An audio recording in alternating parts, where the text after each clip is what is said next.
ఉన్న బంగారాన్ని విడిపించి ఆ రోజు ఆన్లైన్ రేటుకే మేము కొంటాం. Sharma gold company. Welcome to Suman TV. నేను మీ సుమన్ టీవీ నాగ్.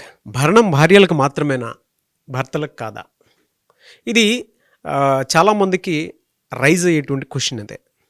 అయితే ఎక్కువగా భరణం ఏ సందర్భాల్లో ఎవరికి ఏ విధంగా ఇవ్వాల్సి వస్తుంది, భర్తలకు కూడా వర్తిస్తుందా అనేటువంటిది ఈరోజు మనతో పాటు హైకోర్టు అడ్వకేట్ అలగిరి రవీంద్రనాథ్ గారు ఉన్నారు. అది వారి మాటలో తెలుసుకుందాం.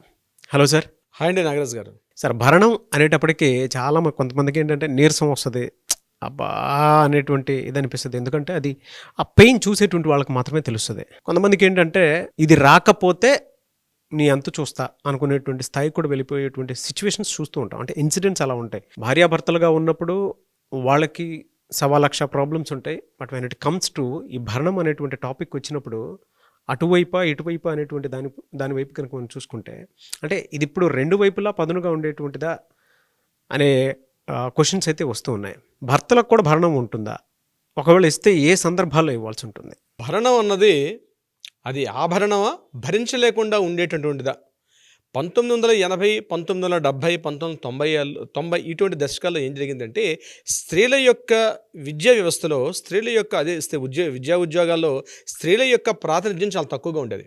అటువంటి సందర్భాల్లో మ్యారేజ్ చేసుకున్న తర్వాత మహిళలకి పూర్తిగా వాళ్ళ అశక్తులు కాబట్టి వాళ్ళని కూడా సరైన పోషణ రక్షణ భాగంలో భాగంగా వారికి ఈ భరణం అన్నట్టు మనోవర్తి అంటారు, భరణం అంటారు, ఇది ఇచ్చే ప్రయత్నం చేసింది కోర్టులు చట్టాలు.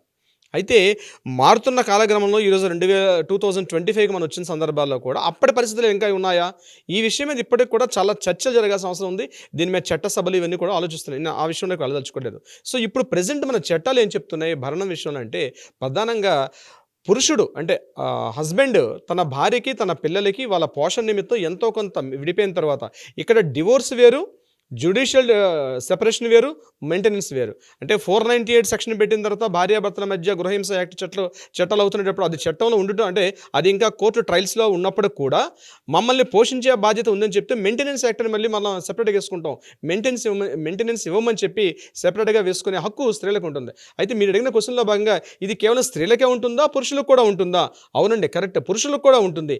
ఏ సందర్భంలో పురుషులు కూడా మెయింటెనెన్స్ భార్య నుంచి కూడా పొందే హక్కు ఏ సందర్భంలో ఉంటుందంటే, ఒకవేళ భార్య కాస్త మంచి ఆస్తిపర్రాలు, లేకపోతే మంచి ఇన్కమ్ సోర్సెస్, కాస్త పెద్ద కుటుంబంలోంచి, అంటే కంపేర్డ్ టు ద భార్య భర్తల మధ్య భర్తకి ఇన్కమ్ చాలా తక్కువ ఉండి భర్తకి ఇన్కమ్ లేని సందర్భంలో భార్య మంచి ఉద్యోగస్తులు హై ప్రొఫెషనల్ నుండి మంచి ఇన్కమ్ బాగా సంపాదించుకున్న సందర్భంలో భర్త కూడా కోర్టుకు అప్పీల్ చేసుకోవచ్చు. నాకు భార్య మూలకంగా నా యొక్క మెయింటెనెన్స్ నాకు పిల్లలకి సరిపోవట్లేదు కాబట్టి నాకు మెయింటెనెన్స్ ఇవ్వమని చెప్పి భార్య పైన కూడా మెయింటెనెన్స్ వేసుకునే హక్కు భర్తకు ఉంది ఇక్కడ కూడా. సో భరణం కేవలం మహిళగా కాదు, భర్తలకు కూడా ఉంది. అయితే భార్య ఉద్యోగస్తులై ఉండాలి, భర్తతో కంపేర్ చేస్తే ఎక్కువగా ఉండాలి. కానీ చాలా సందర్భాల్లో 90% కేసు అన్నీ కూడా కేవలం మహిళలు వేస్తుంటారు భర్తలపైన భరణం పొందే విషయంలో. అయితే ఇక్కడ పిల్లలు, ఈ విషయం ఎవరికి ఉండాలి? పిల్లల యొక్క బాధ్యత పోషణ భార్యాభర్తలు చెరిసగం కాబట్టి ఇక్కడ పిల్లల యొక్క పోషణ విషయానికి వచ్చినట్లయితే, అమ్మాయి ఉన్నట్లయితే అమ్మాయి కేవలం ఉద్యోగం వరకే కాకుండా 18 ఏళ్ళనే కాకుండా అమ్మాయికి పెళ్ళిడు అంటే 21 ఇయర్స్ వచ్చేదాకా కూడా ఆమెను మెయింటైన్ చేసి ఆ పిల్లల్ని చూసుకునే బాధ్యత కూడా భర్త పైన ఉంటుంది.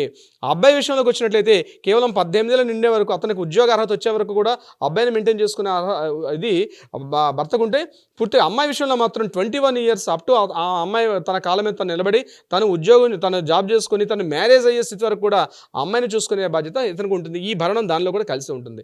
ఇక్కడ ఫర్ ఎగ్జాంపుల్ మీకు ఒక 5 ఇయర్స్ బ్యాక్ ఒక భరణాన్ని మెయింటైన్ చేయడం జరిగింది. ఒక మొత్తాన్ని, ఈ భరణం కూడా 2 రకాలుగా ఉంటుంది. అంటే ఒకే మొత్తంలో మొత్తం మా లైఫ్ వరకు ఇంత మొత్తాన్ని మాకు ఇస్తే సరిపోతుందని చెప్పి సింగిల్ సెటిల్మెంట్ అంటారు. సింగిల్ సెటిల్మెంట్లో కూడా భరణాన్ని ఇచ్చేసుకొని అక్కడి నుంచి ఎగ్జిట్ అయిపోవచ్చు. కొన్ని సందర్భాలు ఏం చేస్తారంటే ఎవ్రీ మంత్ పే చేసుకుంటూ వస్తారు. సింగిల్ సెటిల్మెంట్ అయినా లేదా మంత్లీ ఇచ్చిన మెయింటెనెన్స్లో కూడా ఒకవేళ రివిజన్ పెట్టుకోవచ్చు మహిళలు. అంటే ఒక 5 ఇయర్స్ బ్యాకో 6 ఇయర్స్ బ్యాకో ఎంతో కొంత మొత్తాన్ని ఇంత ఇవ్వమని చెప్పి మాట్లాడుకున్న తర్వాత ఇప్పుడున్నటువంటి ఈ ద్రవ్యోల్బణం కావచ్చు, ఇతరత్ర కారణాల రీత్యా ఖర్చులు పెరిగిన సందర్భాల్లో నాకు ఈ అమౌంట్ సరిపోవట్లేదని చెప్పి మరలా కోర్టు మెట్లను ఆశ్రయించి కోర్టు యొక్క ముందు పిటిషన్ పెట్టుకోవడం వల్ల నాకు ఆ అమౌంట్ సరిపోవట్లేదు, ఇంక్రీజ్ చేయమని చెప్పి పెట్టే అవకాశం కూడా ఉంటుంది. ఎందువల్లంటే 5 సంవత్సరాల క్రితమో 10 ఏళ్ల క్రితం ఉన్నటువంటి అతని ఇన్కమ్ ఈరోజు పెరిగి ఉంటుంది కాబట్టి దాని తగ్గట్టుగా కూడా నాకు ఆ అమౌంట్ ఇవ్వమని చెప్పి భార్య కూడా కోర్టును ఆశ్రయించి తద్వారా దాన్ని కూడా పొందే హక్కు కూడా ఉంటుంది. ఇది 2 రకాలుగా ఉంటుంది. ఇది భార్యకి వర్తిస్తుంది, భర్తకు కూడా వర్తిస్తుంది. అయితే ఇక్కడ 2 రకాల సందర్భాలు. భార్య పునర్వివాహం చేసుకుంది అనుకోండి, అంటే తనతో డివోర్స్ అయిపోయి భార్య ఆ భర్తతో విడాకులు పొంది, అంటే విడాకులు తీసేసుకొని మెయింటెనెన్స్ ఇస్తున్నారు. కానీ భార్య రెండో మ్యారేజ్ చేసుకుంది, ఇంకొకరిని మ్యారేజ్ చేసుకున్నప్పుడు అప్పుడు మెయింటెనెన్స్ ఆటోమేటిక్గా డిఫాల్ట్ కట్ అయిపోతుంది ఆ భార్యకి ఇవ్వాల్సిన మెయింటెనెన్స్. అయితే ఆ భార్య రెండో మ్యారేజ్ చేసుకున్న విషయాన్ని కోర్టు ముందు సబ్మిట్ చేసిన అవసరం ఈ భర్త చేతుల్లో ఉంటుంది. ఇదే విషయం సేమ్ భర్త కూడా వర్తిస్తుంది.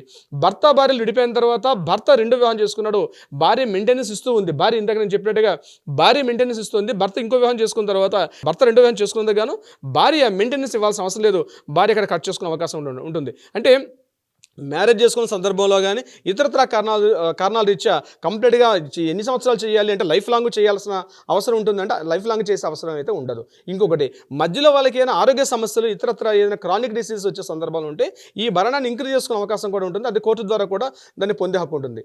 ఇందాక మనం లాస్ట్ టైంలో మనం గతంలో కొన్ని వీడియోలు చేసాం నాగరాజు గారు. ఆ వీడియోలో మనం ఏం చేసామంటే ఏ సందర్భాల్లో మరలా భరణాన్ని మనం రద్దు చేసుకునే అవకాశం ఉంటుంది, జాబ్ ఆగిపోయింది, అటువంటి సందర్భాల్లో మనం ఆ వీడియోలు చెప్పినట్టుగా ఏ సందర్భాల్లో కట్ చేసుకునే అవకాశం కూడా ఉంటుందని మనం ఒక వీడియోలు చేసాం ప్రత్యేకంగా. అయితే ఈ భరణం అనే విషయం అనేది ఇప్పటికి కూడా పెద్ద కాంట్రవర్షియల్ ఇష్యూగా ఉంది. ఇప్పటికి కూడా దీని మీద చట్టసభలు చాలా డిస్కషన్ చేస్తున్నాయి. భరణం అనేది అదొక అవకాశం తీసుకొని మహిళలు చాలా వరకు దౌర్జన్యాన్ని కూడా పాల్పడుతున్నారు. దీని మీద ప్రత్యేకించి చట్టాలు పురుషుల పరంగా లేదని చెప్పి జరుగుతున్నాయి. బహుశా అది తొందరలోనే వీటి మీద కూడా రివిజన్స్ జరుగుతున్నాయి కాబట్టి ఆ చట్టాలు కూడా వచ్చే అవకాశం ఉంటుంది. ఏదేమైనప్పుడు కూడా ఒక 50 ఏళ్ల క్రితం 40 ఏళ్ల క్రితం ఏవైతే చట్టాలు ఉన్నాయో అదే చట్టాలు ఇప్పుడు కూడా కంటిన్యూషన్ అవుతున్నాయి. సో భరణం ఇవ్వడం అనేది ఒకసారి మ్యారేజ్ చేసుకున్న తర్వాత తనకి పిల్లలు పుట్టినా పుట్టకపోయినా భార్యని ఒక అందరి ఆమోదయోగ్యంతో ఒక భార్యని చట్ట ప్రకారంగా మ్యారేజ్ చేసుకున్న తర్వాత ఆ భార్యకు భరణం ఇవ్వాల్సిన బాధ్యత పురుషుడిపైన మాత్రమే ఉంటుంది.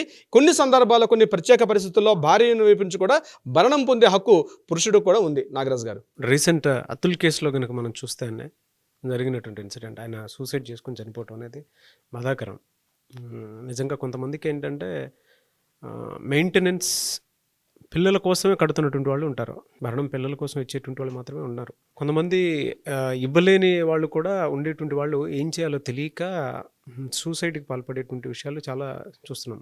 వాళ్ళంటే సోషల్ మీడియా వచ్చింది కాబట్టి కొన్ని విషయాలు బయటకు వస్తున్నాయి కాబట్టి తెలుస్తుంది. కానీ బట్ ఇటువైపు కూడా నష్టం చూసేటుంటున్నారు. అంటే అన్ని కేసెస్లో కాదు, కొన్ని కేసెస్లో అయితే డెఫినెట్గా నష్టాలు చూస్తున్నారు.